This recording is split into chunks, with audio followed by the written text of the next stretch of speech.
Class শুনছি, সবকিছু সংসার ঠিকঠাক চলছে, আমার চাকরি, ব্যবসা, আমার পরিবার, সমাজ সবকিছু সুষ্ঠুভাবে, কিন্তু বিপদকালে, সংকটকালে এই স্থিতিটা ধরে রাখা খুব কঠিন, খুব কঠিন। তখন মানুষ নিজেকে ঠিক রাখতে পারে না, বিচলিত হয়ে পড়ে। শুধু তাই না, অনেক সময় ভগবানের উপরে দোষারোপণ এসে যায়, ভগবানের ভক্তদের উপরে সন্দেহ এসে যায় যে আমি কি ঠিক লাইনে আছি কি নেই। মানে এখন তো আমরা ভক্তিযোগের অভ্যাস করছি, কিন্তু সংকটকালীন পরিস্থিতিতে মতি বিচলিত হয়ে আমাদের পূর্বের সেই নিকৃষ্ট চেতনা ভাবনাতে পর্যবসিত হয়ে যায়। কিন্তু বৃত্রাসুর, এখানে বৃত্রাসুরের দুটো হাত কেটে ফেলা হয়েছে, যুদ্ধে প্রায় পরাজিত, তথাপি যুদ্ধের নীতি অনুযায়ী 1 ইঞ্চও পিছপা হননি।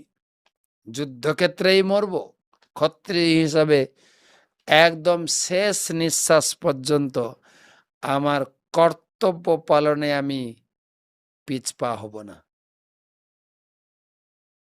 তো এখানে শিল প্রভুপাদ ভগবদ গীতার একটা শ্লোক কোট করে তিনি বুঝাতে চাইছেন, জং লব্ধ্যা চা পরম লাভম মন্যতেনাধিকম তত যস্মিন স্থিত ন দুঃখেন গুরুণ্যাপি বিচাল্যতে। ভক্তিযোগ অনুশীলন করতে করতে সেই পর্যায়ে আমাদের পৌঁছাতে হবে যেখানে জীবনে যেন একটু বিচলিত না হয়, বিচলিত না হয়। যস্মিন স্তুত ন দুঃখেন, গীতা 6ষ্ঠ অধ্যায়ের শ্লোক, যে ভক্ত ভক্তিযোগের অনুশীলন বা যোগ অভ্যাসের অনুশীলন করতে করতে করতে করতে এমন একটা স্থিতিতে উন্নীত হবে, ভক্তি থেকে পতন করানোর জন্য বিভিন্ন প্রকারের সংকটকালীন পরিস্থিতি এলেও সে সেখান থেকে বিচলিত হবে না। এটা বড় জিনিস। কিন্তু তাই আমাদের ভক্তিযোগ অনুশীলন করতে করতে সেই রকম নিষ্ঠা পর্যায়ে উন্নীত হতে হবে। আমাদের অনেক সময় দেখা যায় আমরা একে অপরকে বলা বলি করি, প্রভুজি কিংবা মাতাজি খুব নিষ্ঠাপরায়ণ ভজন করছেন, কিন্তু এটার কতগুলো ভাগ আছে।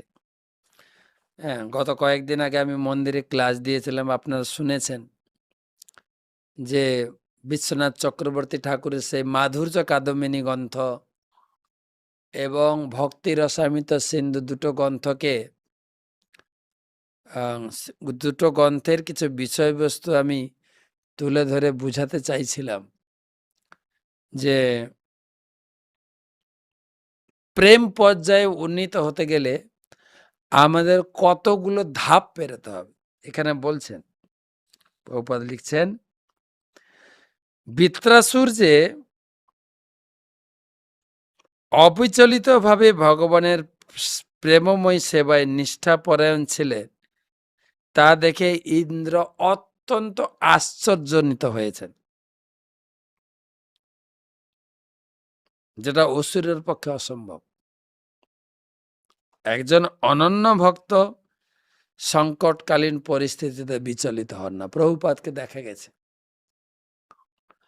তার দোকান ঘর যখন চুরি হয়ে গেল, তিনি হাসছেন, এবারে আমার প্রতি ভগবানের বিশেষ কৃপা হয়েছে। কেননা ভাগবতে বলা হয়েছে, ভগবান যদি কোনো ভক্তকে কৃপা করেন, হরিষ্যে তদ্ধনম শনয়, তার সমস্ত বিষয় সম্পত্তি কেড়ে নেন, তো আমার দোকানটা চুরি হয়েছে মানে ভগবানের বিশেষ কৃপা হয়েছে। প্রভুপাদকে পাণ্ডবগণ, কুন্তী মাতা কোনো পরিস্থিতিতে বিচলিত হতেন না, বরং পরিস্থিতি যখন অনুকূল হয়ে গেল, ছেলে রাজা হবে, কুন্তী মা একটা বিকট পরিস্থিতির মধ্যে ভগবানকে একটা জিনিস চেয়ে বসলেন, কি না আমার জীবনটা বিপদে যেন ভরে যায়, সারা জীবন যেন আমার কপালে বিপদ থাকে। অর্থাৎ আমাদের স্বাভাবিক পরিস্থিতিতে আমরা অনেক সময় বিচলিত হয়ে যাই। কুন্তী দেবী বলছেন আমি ওই পরিস্থিতির মধ্যে থাকি যাতে লোক বিশ্বাস ভরসা হারিয়ে ফেলে, কিন্তু আমার অনুভব হচ্ছে, কুন্তী দেবী বলছেন যে বিপদটা হচ্ছে অনুকূল পরিস্থিতি ভগবানকে স্মরণ করার জন্য, ভগবানকে স্মরণ করার জন্য বিপদ সংকুল পরিস্থিতিটা আমার জীবনের জন্য অনুকূল। কুন্তী দেবী খাড়া করলেন। তো বৃত্রাসুর নৈষ্ঠিক পর্যায়ে ভক্তির ৯টা ধাপ। প্রথম হচ্ছে আদৌ শ্রদ্ধা। প্রথমে শ্রদ্ধা জাগ্রত করাতে হবে। শ্রদ্ধা আপনার শাস্ত্রের প্রতি, ভগবানের প্রতি, ভগবানের লীলার প্রতি, এবং ভগবান আমাকে যে পরিস্থিতি রয়েছে তাতেই খুশি থাকা, কে বলে শ্রদ্ধা। তারপরে হচ্ছে সাধু সঙ্গ। শ্রদ্ধা হওয়ার পরে সাধু সঙ্গের প্রতি রুচি জাগ্রত হয়, শ্রদ্ধা সাধু সঙ্গ। ভজন ক্রিয়া, তখন সাধুসঙ্গ মানে গুরুর কাছ থেকে দীক্ষা নেওয়ার পরে ভজন সাধন শুরু হয়, ভজন ক্রিয়া। তারপরে ভজন করতে করতে করতে করতে হৃদয় যখন শোধন হবে, হৃদয় থেকে সমস্ত অনর্থ নিবৃত্তি হয়ে যাবে, অনর্থ নিবৃত্তি। অনর্থ নিবৃত্তির পরে নিষ্ঠা। নিষ্ঠাটাকে বিশ্বনাথ চক্রবর্তী ঠাকুর দুভাগে ভাগ করেছেন, অনিষ্ঠিতা আর নিষ্ঠিতা। না, এটাতে ভজনের ক্রিয়া দুটো ভাগ। তো নিষ্ঠাতে যদি 5টা লক্ষণ অনুপস্থিত থাকে, মানে এই 5টা লক্ষণ থাকবে না, তখন আপনার ভক্তি বা ভজন নিষ্ঠা পরায়ণে পৌঁছেছেন। আমরা তো এমনি বলে দিই প্রভুটা কিংবা মাতাজিটা খুব নিষ্ঠাপরায়ণ ভাবে ভগবানের সেবা করে, কিন্তু শাস্ত্রে বলছেন 5টা জিনিস থেকে মুক্ত হতে হবে, তবে আমি নিষ্ঠা পর্যায়ে। প্রথম হচ্ছে লয়। প্রথম নাম্বার হচ্ছে লয়।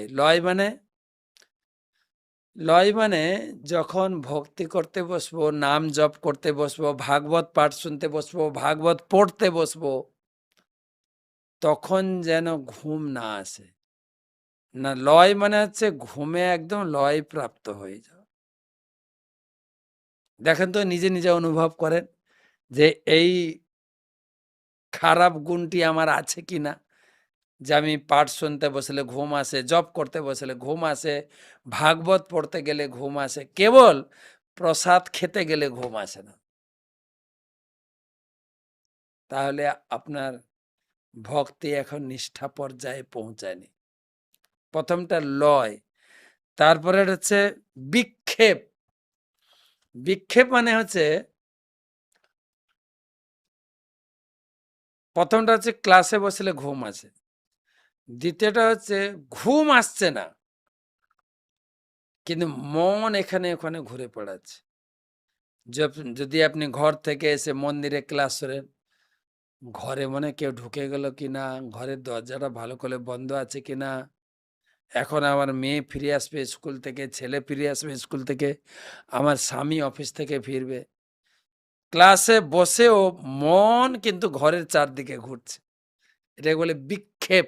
অর্থাৎ শরীর এখানে আছে, মন বিক্ষিপ্তভাবে ঘুরছে, এটা হলো বিক্ষেপ।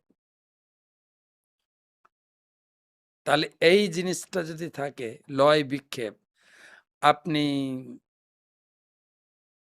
পুরো নিষ্ঠা পর্যায়ে এখনো পৌঁছাননি। তারপর অপত্তিপত্তি। অপত্তিপত্তি মানে এখানে মন বসছে না, আর মন বাইরে যাচ্ছেও না, কিন্তু মুশকিলটা হচ্ছে স্পিকার বা পাঠক যে পাঠ করছে আমার মাথায় ঢুকছে না, মাথার উপর দিয়ে চলে যাচ্ছে। আমার গুরু মহারাজ উদাহরণ দিয়েছিলেন, কিছু ভক্ত পাশের গ্রাম থেকে ক্লাস শুনে ফিরছেন। গুরু মহারাজ বলছেন, তোমরা কোথায় গেছিলে? মহিলারা, পাশের বাড়িতে একজন পাওয়ারফুল সাধু এসে, তার বক্তব্য শুনতে গিয়েছিলাম। কি সুন্দর বক্তব্য, সিদ্ধান্ত সমূহ কত সরলভাবে তিনি উপস্থাপনা করছেন। তো গুরু মহারাজ বলছেন, তোমাদের আনন্দ কিসের? বলে, আমরা ওইখানে পাঠ শুনতে গেছিলাম। কি সুন্দর জ্ঞান গর্ব আলোচনা। তো গুরু মহারাজ বলছেন, যা যা শুনেছে দুটো কথা শোনাও। তখন বলছেন, সেই সমস্ত গুড়ো কথা কি আমাদের মাথায় ঢুকে বলুন তো? অর্থাৎ মন এখানে নেই, ঘুমও আসছে না, কি আলোচনা হচ্ছে মাথায় ঢুকছে না। এটাকে বলে নিষ্ঠা পর্যায়ে পৌঁছাবো। এই তিনটা জিনিস আলোচনা, লয়, বিক্ষেপ, অপতিপত্তি। চতুর্থটা হচ্ছে কষায়। কখনো কখনো ভক্ত একটু কর্কশ হয়ে যায়, মুখে একটু মিষ্টি কথা নেই, কথা জিজ্ঞেস করলে হট করে রেগে যায়, এই জন্য একে বলা হয় কষায়। আর পঞ্চম রসাস্বাদ।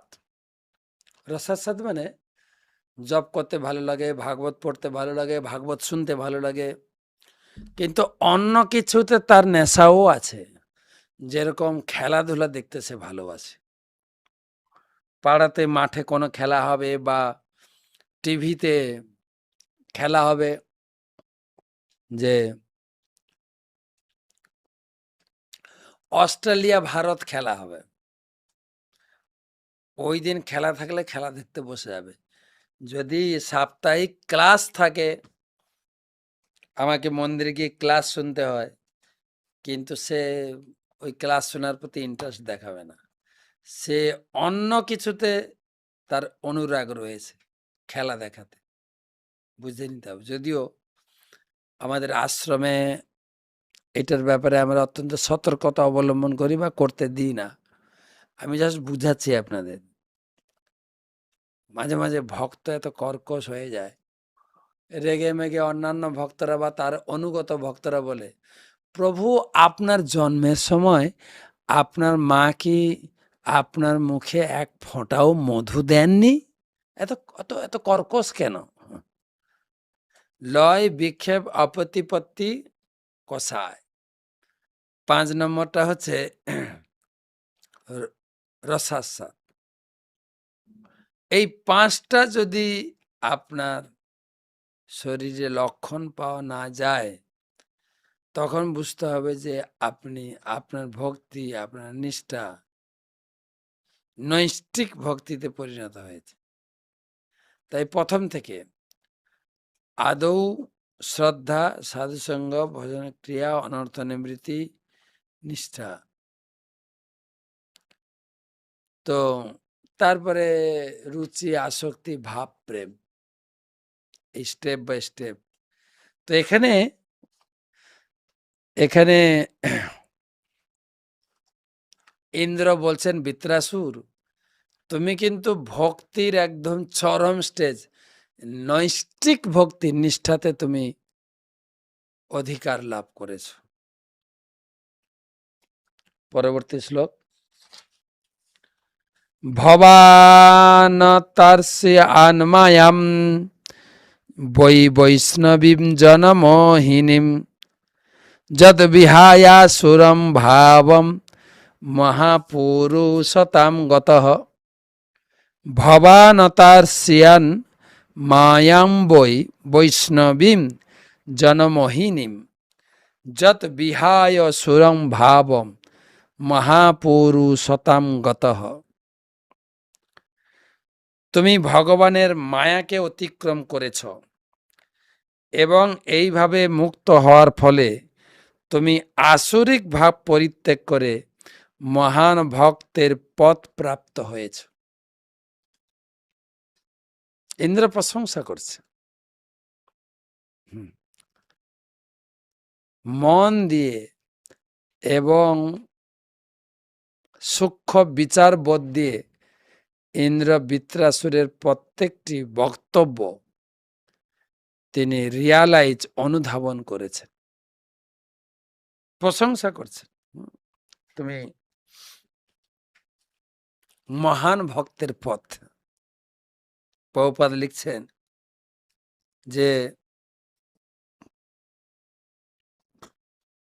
বিশেষ করে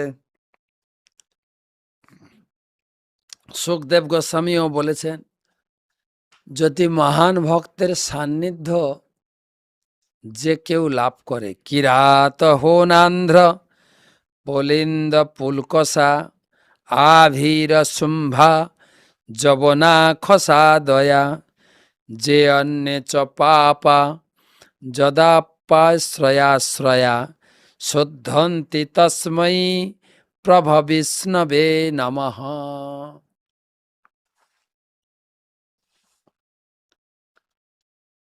বলছে কিরাত হুন আন্ধ্র পুলিন্দ পুলকস আবির শুম্ভ যবন খস তথা অন্যান্য সমস্ত জাতির পাপাসক্ত মানুষেরা যার ভক্তদের আশ্রয় গ্রহণ করার ফলে শুদ্ধ ভক্ত হতে পারে। ভক্তের আশ্রয় না,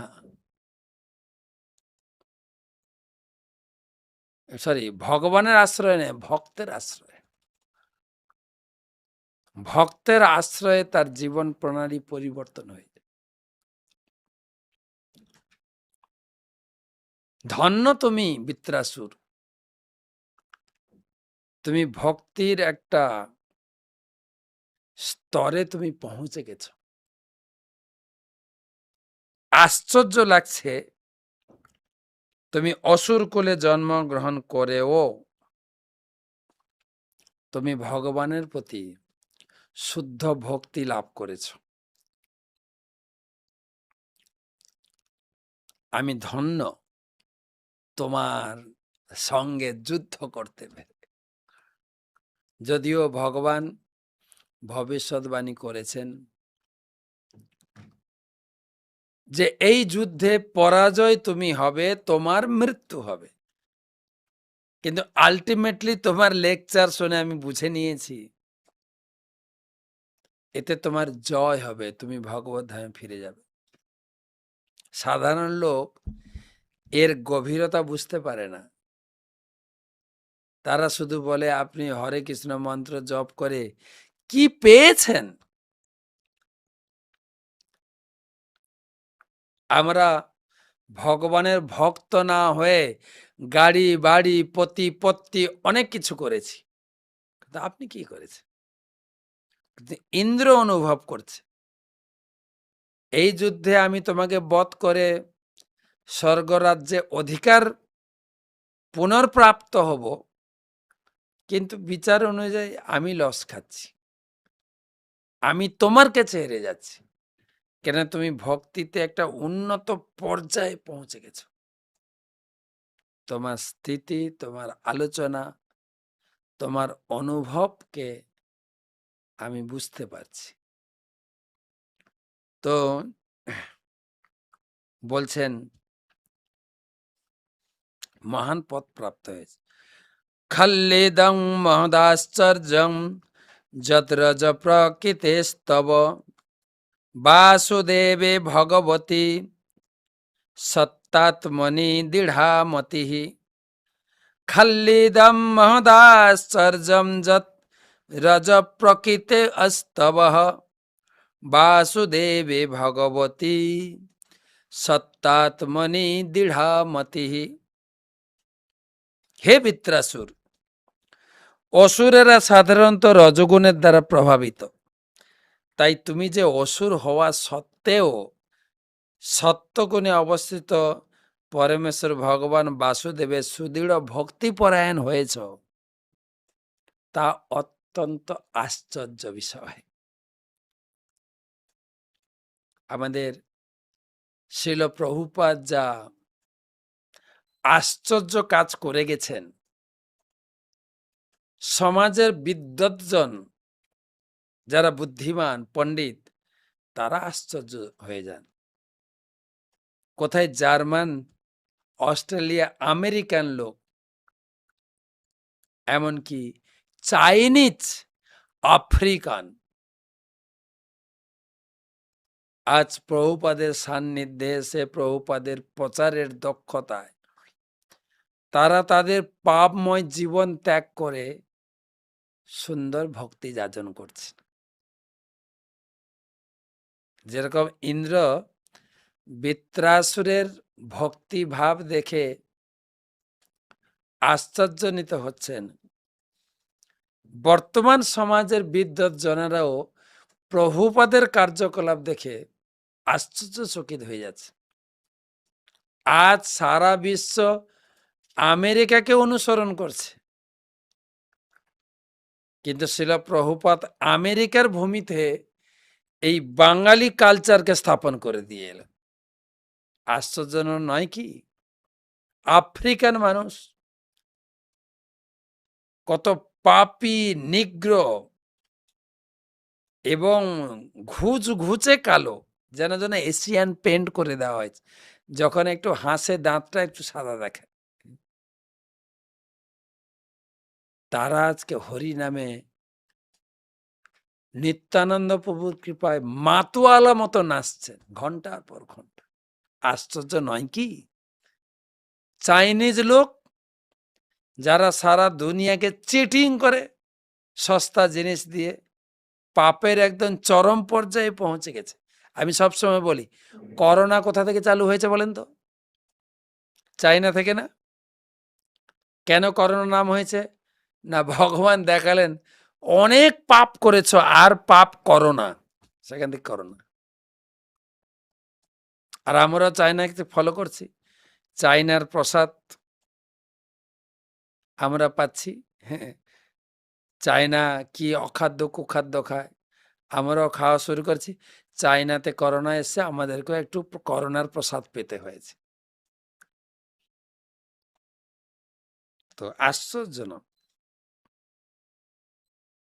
প্রপাত লিখছেন, দেবরাজ ইন্দ্র বৃত্রাসুরের ঐকান্তিক ভক্তি দর্শন করে আশ্চর্যান্বিত হয়ে ভেবেছিলেন একজন অসুরের পক্ষে এই অতি উন্নত স্তরের ভক্তি লাভ করা কি করে সম্ভব। প্রহ্লাদ মহারাজ নারদ মুনি কর্তৃক দীক্ষিত হয়েছিলেন। দৈত্যকুলে জন্ম হওয়া সত্ত্বেও তিনি ভক্তি লাভ করেছিলেন নারদ মুনির কৃপায়। কিন্তু বৃত্রাসুরের ওইরকম কোনো ব্যাকগ্রাউন্ড খুঁজে পাওয়া যায় না। কি করে এত শুদ্ধ ভক্তির স্তরে পৌঁছে গেলেন? আশ্চর্যজনক। আমার তো মনে হয় বৃত্রাসুরের থেকে আমি নিজেকে মনে করি কোথায় আমার জন্ম হয়েছিল, কোথায় পড়াশোনা করতাম, কিভাবে দিন যাপন করতাম, আর আজকে প্রভুপাদের কৃপায়, গুরু মহারাজের কৃপায়, ইস্কন ভক্তদের কৃপায় কোন পর্যায়ে কোথায় বসে আপনাদের ভাগবতের উপরে বক্তব্য দিচ্ছি। আশ্চর্য লাগে মাঝে মাঝে চিন্তা করলে। আপনারা হয়তো আমার ভাগবত কথা শুনে ভালো লাগছে, আমাকে প্রশংসা করছেন। আমি তো মনে করি না এটা আমার প্রশংসা, কিছু এই সব কিছু প্রভুপাদ এবং গুরুদেবের দান। সার্বভৌমাচার্য বলেছিলেন চৈতন্য চৈতামিতে মহাপ্রভু কাছে, যে মহাপ্রভু আমার মতো যে একটা কাক ছিল, দিন রাত কর্কশ কর্কশ কর্কশ করে মায়াবাদী সিদ্ধান্ত পড়তাম, আলোচনা করতাম, আজকে আপনার কৃপায় মহান গরুরে পরিণত করেছেন আমাকে। ভক্ত সঙ্গ, কৃষ্ণ কথা এবং কৃষ্ণ প্রসাদের মাধুর্য লাভ করছি, আস্বাদন করছি। এটা অনুভবের ব্যাপার। ইন্দ্র আশ্চর্য হয়ে গেছে।